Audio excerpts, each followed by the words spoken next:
आज हम चर्चा कर रहे हैं real estate investment residential sector में। और रेजिडेंशियल सेक्टर में भी अलग अलग सेगमेंट हैं। अपने पिछले 15 साल के कैरियर में इस सवाल को मैंने सबसे ज़्यादा बार फेस किया है कि इंडिपेंडेंट हाउस लें या अपार्टमेंट लें।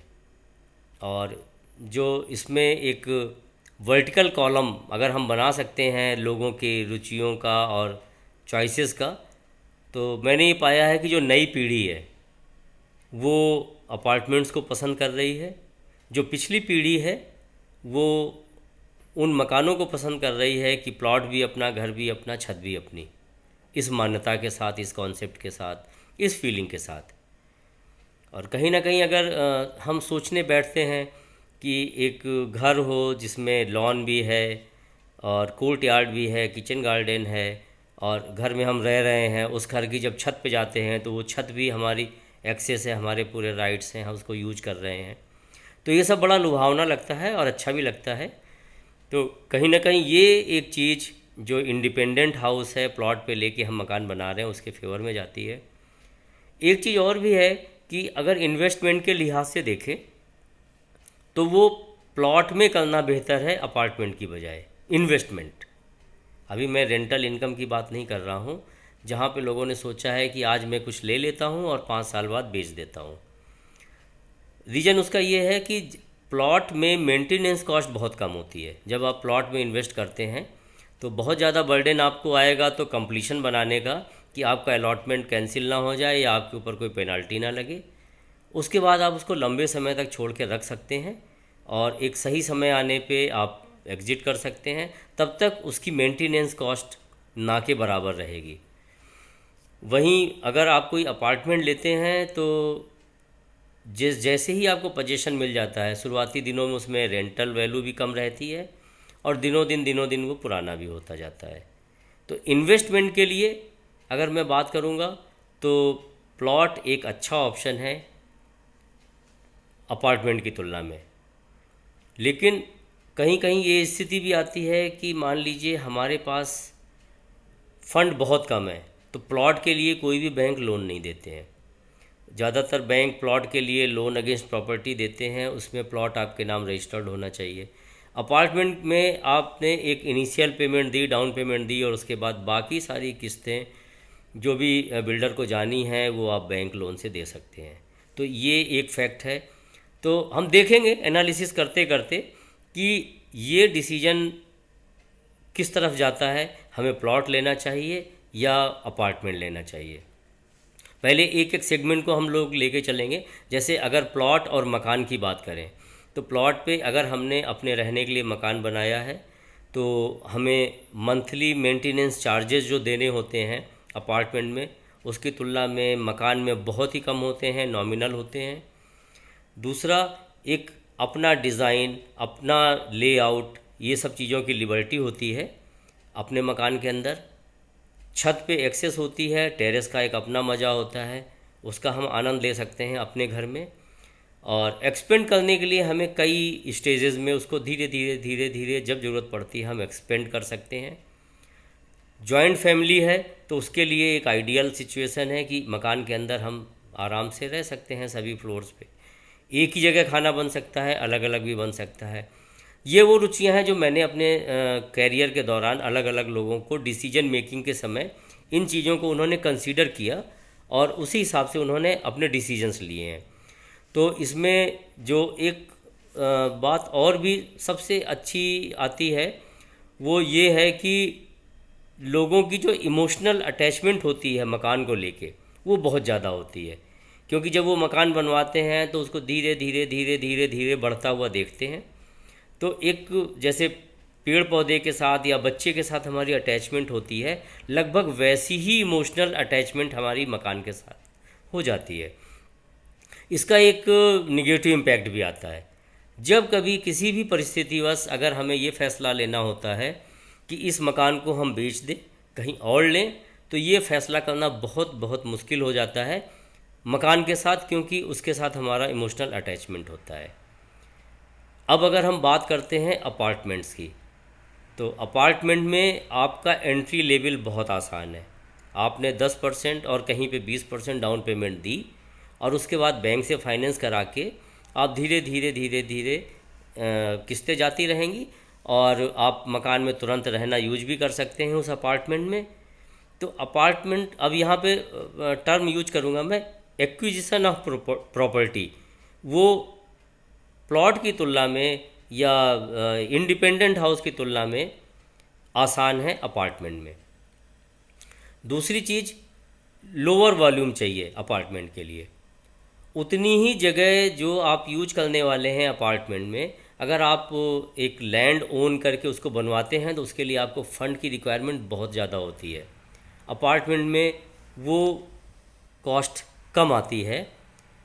और एक इसका अगला स्टेप मैं लेता हूँ, जो मेंटेनेंस कॉस्ट है वो अपार्टमेंट में फिर भी कम हो जाती है, क्योंकि हर छोटी बड़ी ज़रूरत के लिए पूरी कम्युनिटी के लिए वो मेंटेनेंस के लिए एक बंदा यहाँ पे मौजूद है, चाहे वो इलेक्ट्रीशियन हो या कारपेंटर हो या प्लम्बर हो।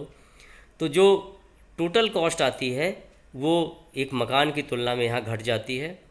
सबसे बड़ी चीज़ सिक्योरिटी। सिक्योरिटी एक बहुत बड़ा कंसर्न है आज की डेट में। बहुत सारे लोग वर्किंग होते हैं, बच्चे बाहर जाते हैं, तो मकान की सिक्योरिटी एक मुश्किल काम है। उसके लिए डेडिकेटेड एक आदमी रखते हैं तो वो बहुत महंगा पड़ेगा। जबकि अपार्टमेंट में कम्युनिटी लिविंग है, यहाँ पर आपको बहुत अच्छे लेवल की सिक्योरिटी मिल जाती है बहुत कम लागत में, और आप ताला लगाकर 10-15 दिन के लिए भी कहीं चले जाते हैं तो वो अपार्टमेंट में ज़्यादा आसानी से हो जाता है। जबकि अगर हम इंडिपेंडेंट हाउस में रह रहे हैं तो ये हमारे लिए बड़ा मुश्किल होता है।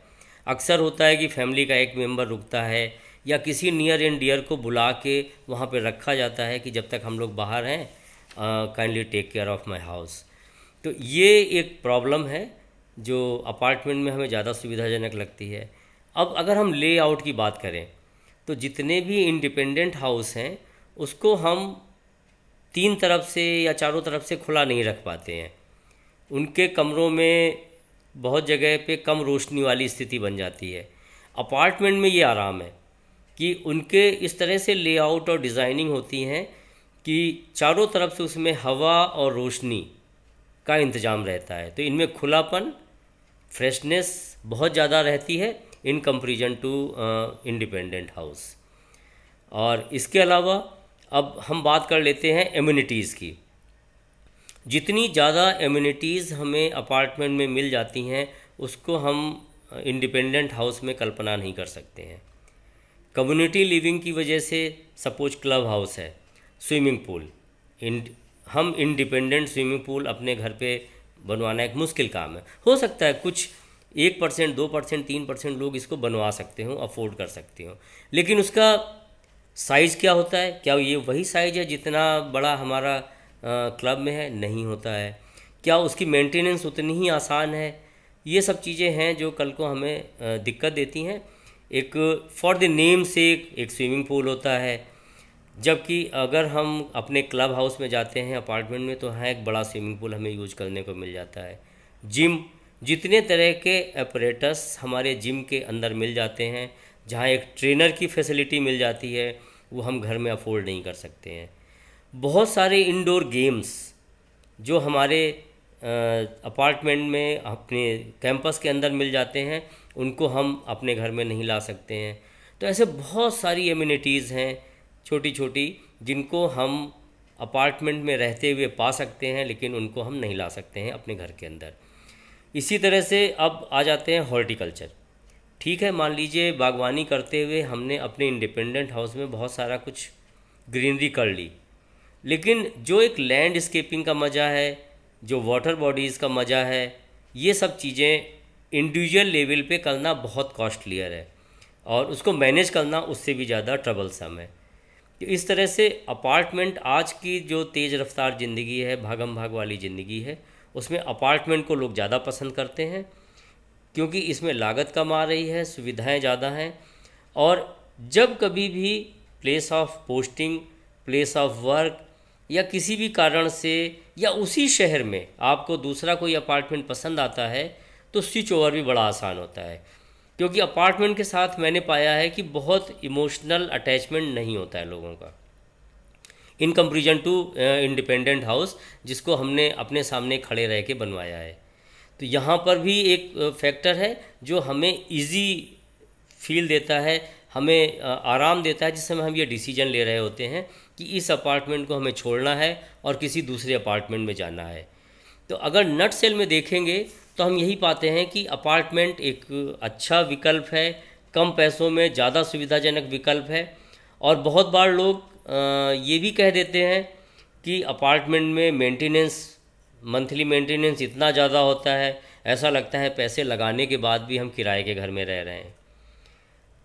मैं एक ही चीज़ कहना चाहूँगा कि इतनी सारी एम्यूनिटीज़ जो अदरवाइज़ हम नहीं जुटा सकते थे, उनको यूज में नहीं ला सकते थे, उनको आप ध्यान में लाएं तो ये मंथली मेंटेनेंस चार्जेस नेग्लिजिबल है। अगर आप बाहर कहीं पे भी जिम में जाते हैं तो जो उसकी फ़ीस दे रहे हैं और आपके परिवार के अगर 3 या 4 मेंबर जिम को यूज कर रहे हैं तो भी मेंटेनेंस के पैसे वसूल हो जाते हैं। अगर आपने अपने घर में एक गार्ड रख लिया घर की चौकीदारी के लिए, अब सोचिए उसकी तनख्वाह कितनी होगी। उसकी सैलरी अब 24 घंटे में कम से कम, अगर वैसे तो 8 घंटे के हिसाब से 3 नौकर चाहिए हमें जो 24 घंटे उसको देख कर सकें, ड्यूटी दे सकें, लेकिन एक भी रखते हैं तो भी उसकी सैलरी इतनी ज़्यादा होगी कि उसकी तुलना में अपार्टमेंट का मंथली मेंटेनेंस बहुत कम है। तो कुल मिला के जो अपार्टमेंट है वो कहीं ना कहीं ज़्यादा इजी ऑप्शन है, बशर्ते जो इमोशंस हैं वो यहाँ पे उतने स्ट्रांगली फुलफ़िल नहीं होते हैं जितने इंडिपेंडेंट हाउस में। तो यहाँ पर फिर यही बात आती है कि ये अपना व्यक्तिगत ही डिसीजन होगा लोगों का कि इन सब फैक्ट्स के साथ वो किस तरफ जाना चाहते हैं। यहाँ एक बात और ध्यान में आ रही है कि जो इंडिपेंडेंट हाउस वाली लिविंग होती है वहाँ पर होमोजीनियस ग्रुप नहीं होता है, लाइक माइंडेड लोग नहीं होते हैं रहने के लिए। लेकिन अपार्टमेंट्स में ये चीज़ें अक्सर पाई गई हैं कि एक होमोजीनियस ग्रुप बन जाता है, लाइक माइंडेड लोग वहाँ पे रहते हैं और आपस का जो डिस्कशन है वो सब उन पॉकेट्स से ज़्यादा अच्छा रहता है जो लोग इंडिपेंडेंट हाउसेस में रह रहे हैं। तो फिर भी इसमें कोई एक हार्ड लाइन या डिसीजन ना लेते हुए मैंने तो एक कोशिश की है कि दोनों के प्रॉस एंड कॉन्स मैं आपके सामने रखूं और आपकी कुछ डिसीजन लेने में मदद करूं।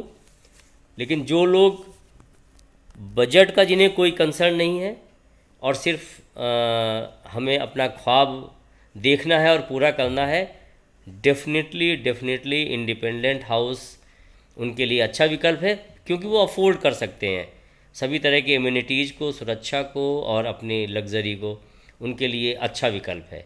लेकिन बाकी लोगों के लिए मेरे ख्याल से अपार्टमेंट ज़्यादा बेहतर विकल्प रहेगा, जहां हम वैल्यू फॉर मनी या कम पैसों में ज़्यादा फैसिलिटीज़ को पा सकते हैं, उनको ले सकते हैं।